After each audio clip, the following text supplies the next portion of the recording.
And first okay beginning మీ పేరు గురించి వస్తే మీ పేరు బ్రహ్మాజీ. మీ నాన్నగారు బలవంతంగానైనా నా కొడుకుని గారు అని పిలవాలి జనాలు అని చెప్పేసి బ్రహ్మాజీ అని పెట్టారంట, నిజమేనా? యాక్చువల్ మా తాతగారి పేరు బ్రహ్మాజీ అనేది. ఓకే ఓకే, బ్రహ్మం గారు బ్రహ్మం అది. సో మా తాతగారి పేరు పెట్టాలని నాకు అందులో అంటే మనకి బాలాజీ శివాజీ అలా అలా ఉండదు. బ్రహ్మ అంటే ఏదో ఫుల్ఫిల్ ఉండదు, అందుకే బ్రహ్మాజీ చేశారు. సో చచ్చినట్టు మీరు అన్నట్టుగా రెస్పెక్ట్ ఇవ్వాల్సి వస్తుంది. చాలామంది బాంబే నుంచి వచ్చిన యాక్టర్స్ వాళ్ళు మామూలుగా జీ అంటే కొంచెం సీనియర్ లేకపోతే ఎవరిని పెద్ద. మీ పేరేంటి, what's your name? Brahmaji. What? Brahmaji? Oh Brahma no Brahmaji. So ఈ కన్ఫ్యూజన్ వస్తుంది. సో వాళ్ళు చాలా కొంత పెద్దవాళ్ళు బ్రహ్మ అని పిలుస్తారు, నాకు జీ అని పిలవరు. నాకని ఏజ్గా.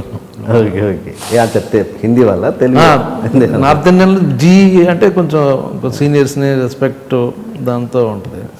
సో నాకన్నా పెద్దోళ్ళు, సో నేను బ్రహ్మాను పిలుస్తాను అని కన్ఫామ్ పెట్టేసుకున్నావు నువ్వు బ్రహ్మాజీ అని ఇంకా అన్నట్టుగా ఉంటుంది. ఓకే ఓకే, మీ కెరీర్ బిగినింగ్కి వస్తే మీరు మధు ఫిల్మ్ ఇన్స్టిట్యూట్ స్టూడెంట్ కదా? అవునండి.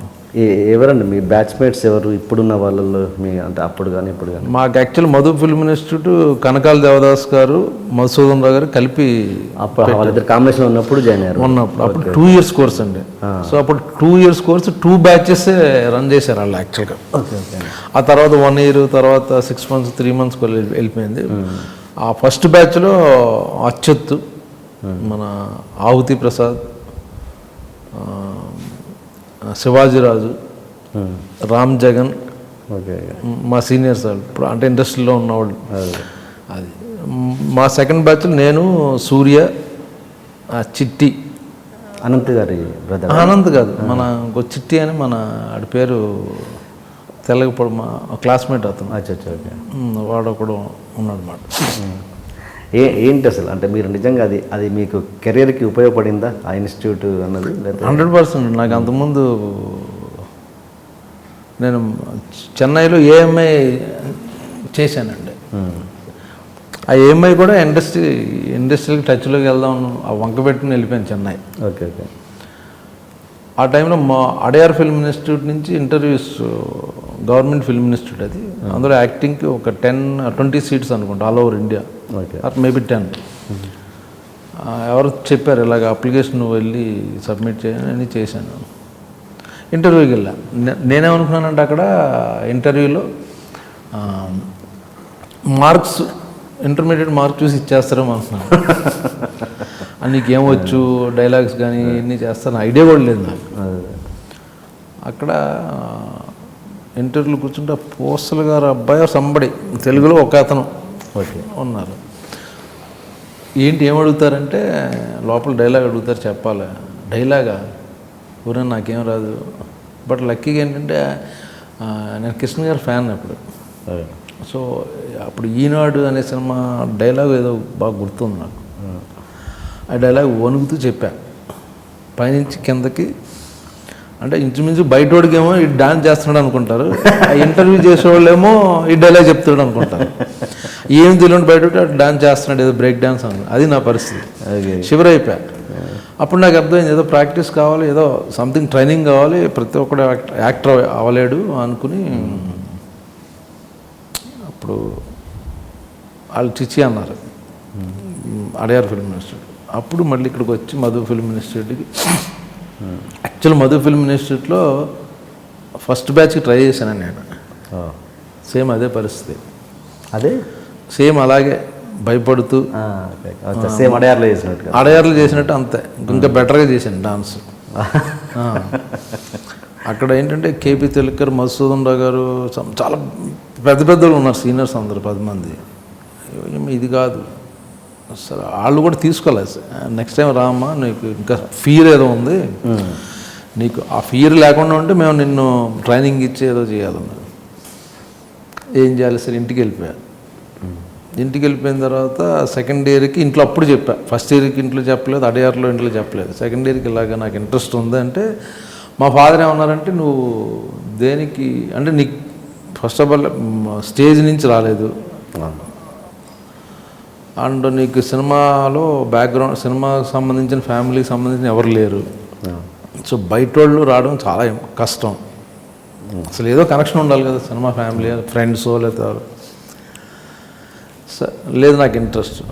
సో మొదట ఇంటర్వ్యూ ఫెయిల్ అయ్యాను కాబట్టి అక్కడ లోకల్గా ఒక మాస్టర్ దగ్గరికి వెళ్ళి, స్టేజ్ యాక్టర్ దగ్గరికి వెళ్ళి 1 month ఇంటర్వ్యూకి ఏమో నాకు తెలుసు, ఆల్రెడీ 2 ఇంటర్వ్యూస్కి వెళ్ళాను కాబట్టి నాకు తెలుసు ఏమేమి చేస్తారని.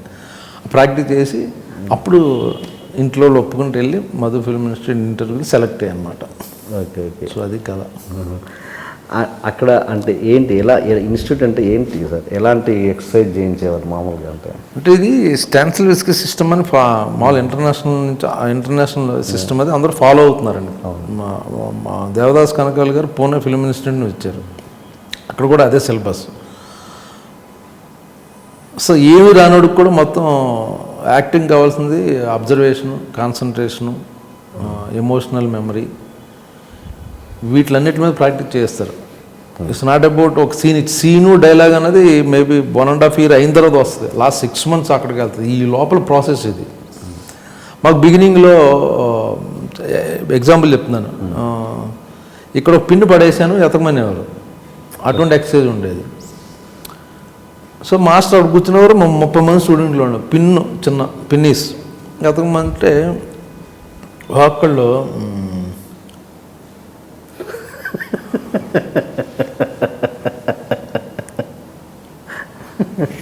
అని ఎవరికాడు అంటే ఇంప్రెస్ చేయడం, నేను ఎదుగుతున్నాను అని చెప్పే ప్రయత్నం ఎవరికాడు అలా చేశారు.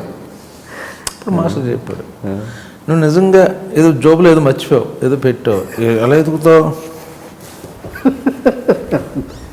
ఇది కదా ఎతికేది, ఇలా కదా ఎతకో కదా, ఓ ఓకే నిజాయితీగా అది సెర్చ్ చేస్తే చాలు, దానికి యాక్టింగ్ చేయక్కర్లేదు, ఎదుగుతున్నట్టు యాక్ట్ చేయక్కర్లా, ఎదుగు నిజంగా. ఇప్పుడు ఇది సింపుల్ కదా. సో అక్కడి నుంచి స్టార్ట్ అవుద్దండి యాక్టింగ్. సరే కొంతమంది ఏంటంటే ఫిల్మ్ ఇన్స్టిట్యూట్లో ట్రైనింగ్ అయ్యేవాళ్ళు యాక్టర్సా, దర్ ఆర్ బోర్న్ యాక్టర్స్, ఇన్స్టిట్యూట్కి వెళ్ళలేదు అని అంటారు. నాకు మటుకు పర్సన్ నాకు హెల్ప్ అయింది. అదే అంటున్నాను, ఒక ఇన్స్టిట్యూట్ లేకుండా ఒక మంచి ఆర్టిస్ట్ కాలేడు అంటారు, అవ్వచ్చు. డిపెండ్ ఆన్ బ్యాక్గ్రౌండ్ అన్న, మనిషి బ్యాక్గ్రౌండ్, అతను బాగా చదువుకుని ఉండి ఆర్ట్స్ నుంచి మొదటి నుంచి, ఇంక మేబీ లైక్ కొందరు అసలు ఏ ఎక్స్పీరియన్స్ ఉండదు, ఎవడో ఎక్కడో ఉంటాడు, ఆయన తీసుకొని సరదా యాక్ట్ చేయమంటాడు ఫ్రెండ్, బాగున్నారు ఫిజికల్ ఏదో బాగుంది, అది పెద్ద యాక్టర్ అయిపోవచ్చు, చాలా బాగా చేయొచ్చు. అంటే ఒక అలా మామూలు అలా అయిన యాక్టర్కి ఒక ట్రైన్డ్ యాక్టర్కి నిజంగా వేరియేషన్ ఉంటుందా? డెఫినెట్గా ఉంటుందండి. మామూలుగా అయిపోయిన యాక్టర్కి ఏంటంటే మేబీ కొన్ని ఎమోషన్స్లో అతను గ్రిప్ ఉండొచ్చు, బట్ ట్రైన్డ్ అయినవాడు ఈ కెన్ డూ ఎనీ క్యారెక్టర్ అండి. ఓకే. కొన్నిట్లో ప్లస్ అవ్వచ్చు, కొందరు నిజ జీవితం కూడా చాలా బాగుంటారు, స్పాంటేనియస్ టక్క మాట్లాడతారు, కొందరు సీరియస్గా ఉంటారు. వాడు కెమెరా ఫియర్ లేదనుకుంటే వాడు వచ్చి బాగా చేసేయచ్చు, but not in particular character, ఏదో ఆ క్యారెక్టరైజేషన్ వరకు ఈజ్ గుడ్. బట్ అన్నీ చేయాలి, మెచ్యూర్డ్ పెర్ఫార్మెన్స్ అంటే ఫిల్మ్ ఇన్స్టిట్యూట్లో జాయిన్ అయితేనే యాక్టింగ్ అని అంటలా, maybe life experience is itself as a training. So అన్ని ఇన్సిడెంట్లో అన్ని దాంట్లో అతను ట్రైన్ అయ్యాడేమో తెలియదు. అదే. సో ఈ can implement that on screen. Okay. మిమ్మల్ని అసలు యాక్టింగ్ వైపు మళ్లించిన సంఘటన సోమయాజులు గారి శంకరాభరణం సినిమా అని విన్నాను. ఏంటి అది, ఆ ఇన్సిడెంట్ చెప్పండి. మా ఫాదర్ తహసీల్దార్ అండి. అప్పుడు శంకరాభరణం సినిమా వచ్చి ఒక పెద్ద, మీకు తెలుసు ఎంత క్రియేట్ చేసిందో అది పెద్ద, మనకు అప్పట్లో ఇప్పుడు హిందీలో షోలే ఎలాగో అక్కడ మనకు శంకరాభరణం తెలుగు. ఆయన డిప్యూటీ కలెక్టర్ సోమయాజులు గారు ఆ టైంకి. సో రెవెన్యూ డిపార్ట్మెంట్ కాబట్టి మా ఫాదర్ వాళ్ళు ఏదో ఆఫీస్ నుంచి అన్ని ఊళ్ళ నుంచి పిలిచి ఆయన సన్మానం చేస్తున్నారు, ఆల్ డిపార్ట్మెంట్స్, రెవెన్యూ డిపార్ట్మెంట్ పర్టికులర్గా. ఆ టైంకి ఏలూరు వచ్చారు ఆయన. సో ఏలూరులో ఆయన పిలవడం, సన్మానం చేయడం. ఆ టైంకి నేను ఒక 12 సార్లు చూశాను శంకరాభరణం. నేను పర్సనల్గా ఒకసారి. అప్పుడెంత మీ ఏజ్? నేను స్కూల్లో ఉన్నానండి, 9th or 8th something, maybe 10th ఆ టైంలో. మా ఊరు నుంచి చుట్టాలు వస్తే ఆయన తీసుకెళ్ళడానికి అలా కలిపి 12 సార్లు అయింది అది. ఎవరు వచ్చినా నేను తీసుకెళ్ళాను కూడా. ఆ సినిమా అలా చూశారు. అక్కడ సినిమా మానేసిన వాళ్ళు కూడా ముసలోళ్ళు, వాళ్ళు నానమ్మలు, అమ్మమ్మలు, తాతయ్యలు వాళ్ళందరూ ఊళ్ళ నుంచి, వేరే ఊళ్ళ నుంచి వచ్చి ఏదో సినిమా బాగుందని చూడాలంటే వాళ్ళందరినీ తీసుకెళ్ళి పని అలా 12 సార్లు అయింది. స్వామినాథన్ గారు అంటే నాకు ఫాదర్ ఇది కాబట్టి నేను కొంచెం స్టేజ్లో పక్కన వింగ్లో చూడవచ్చు అవకాశం అన్నమాట. ఆయన కూర్చుని ఉంటే వచ్చి అందరూ అసలు దేవుణ్ణి చూసి ఊగిపోయి ఏడ్ చేసి కాళ్ళని పడిపోతున్నారు. అంటే ఒక భగవంతుని ఫీలింగ్. సో అక్కడేదో నాకు స్ట్రైక్ అయింది. ఒక సినిమా ఒక యాక్టర్గా ఎంత పాపులర్ అంటే మనసును దోచేయడం అంటారు, ఒక భగవంతుల్లో చూశారు అది. సో అది నాకు స్ట్రాంగ్గా పడి అప్పటి నుంచి యాక్టర్ అవ్వాలనుకున్నాను. ఇప్పుడు అలాంటి పరిస్థితి ఉందంటారా? ఒక ఆర్టిస్ట్ని చూసి జనాలు అంతగా పిచ్చిగా చూసేంత లేదు కదా. ఇప్పుడు ఏదో నచ్చుతారు, అంతే నచ్చుతారు. అప్పట్లో ఓన్లీ సినిమా అనేది ఎంటర్టైన్మెంట్ అందరికీ. ఇప్పుడు చూడండి, ఇప్పుడు సూపర్ హిట్ సినిమాలు, ఇప్పుడు అప్పట్లో ఆడిన సినిమాలు ఇప్పుడు చూసి నవ్వుకుంటాం. ఈ సినిమాలు చూసేసారా అంటారు ఇప్పుడు ఈ జనరేషన్ చూసి. మాకు అప్పట్లో అదే దిక్కు. ఒక సినిమా ఫ్రైడే రిలీజ్ అయింది, నెక్స్ట్ సినిమా ఎప్పుడు వస్తుందని వెయిటింగ్ తప్పించి టీవీ కానీ లేకపోతే సీరియల్స్ ఇంత ఎక్స్పోజర్ లేదు, నెట్టే లేదు. కరెక్ట్. సో ఓన్లీ ఎంటర్టైన్మెంట్ అంటే సినిమా.